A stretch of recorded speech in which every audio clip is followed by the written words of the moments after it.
നമ്മുടെ ജീവിതത്തിലെ 3 കാര്യങ്ങൾ കൂടി പോകാൻ പാടില്ല. എന്തൊക്കെയാണെന്നറിയോ? സ്നേഹം, വിശ്വാസം, ആത്മാർത്ഥത. ഇത് 3 നമ്മുടെ ജീവിതത്തിൽ കൂടി പോകരുത്. സ്നേഹം കൂടിപ്പോയി കഴിഞ്ഞാൽ നമ്മൾ വിചാരിക്കുന്ന രീതിയിൽ അത് തിരിച്ചു കിട്ടാതിരുന്നാൽ, നമ്മൾ ചതിക്കപ്പെടുകയായിരുന്നെന്ന് അറിഞ്ഞാൽ നമ്മുടെ മനസ്സിൻ്റെ താളം വരെ തെറ്റിപ്പോകും.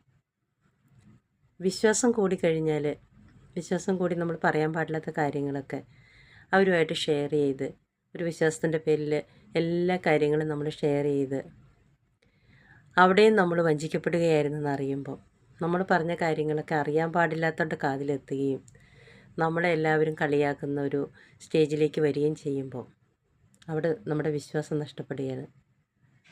ആത്മാർത്ഥത. നമ്മൾ ആത്മാർത്ഥതയോട് കൂടിയിട്ട് എന്ത് കാര്യം ചെയ്താലും ആവശ്യത്തിനുള്ള ആത്മാർത്ഥത മതിയെന്ന് വെക്കണം. കാരണം അതിന് ഫലം നമ്മൾ വിചാരിക്കുന്ന പോലെ തിരിച്ചു കിട്ടില്ല. നമ്മൾക്ക് ഒരുപാട് ആത്മാർത്ഥത ഉണ്ടാവും, പക്ഷേ നമ്മൾ വിചാരിക്കുന്ന രീതിയിൽ ആ ആത്മാർത്ഥത നമുക്ക് തിരിച്ചു കിട്ടില്ല. പക്ഷേ ഇത് 3 വേണ്ട ഒരു സ്ഥലമുണ്ട്. എവിടെയാണെന്നറിയാമോ? സ്നേഹം. നമ്മളെ സ്നേഹിക്കണം. ആത്മാർത്ഥത. നമ്മൾ ചെയ്യുന്ന തൊഴിലിനോടും നമ്മൾ ചെയ്യുന്ന കാര്യങ്ങൾക്കോടും നമ്മൾക്കൊരു ആത്മാർത്ഥത ഉണ്ടാവണം. വിശ്വാസം. നമ്മളെ ഒരു വിശ്വാസം ഉണ്ടാവണം. നമുക്കെല്ലാം ചെയ്യാൻ കഴിയും, നമുക്ക് പറ്റും, ഈ പ്രശ്നങ്ങളും കടന്ന് നമ്മൾക്ക് പോകാൻ പറ്റും, മുന്നോട്ട് പോകാൻ പറ്റും, എല്ലാ കാര്യങ്ങളും നമുക്ക് ചെയ്യാൻ കഴിയും എന്നുള്ളൊരു വിശ്വാസം, ആത്മവിശ്വാസം നമുക്കുണ്ടാവണം നമ്മളിൽ.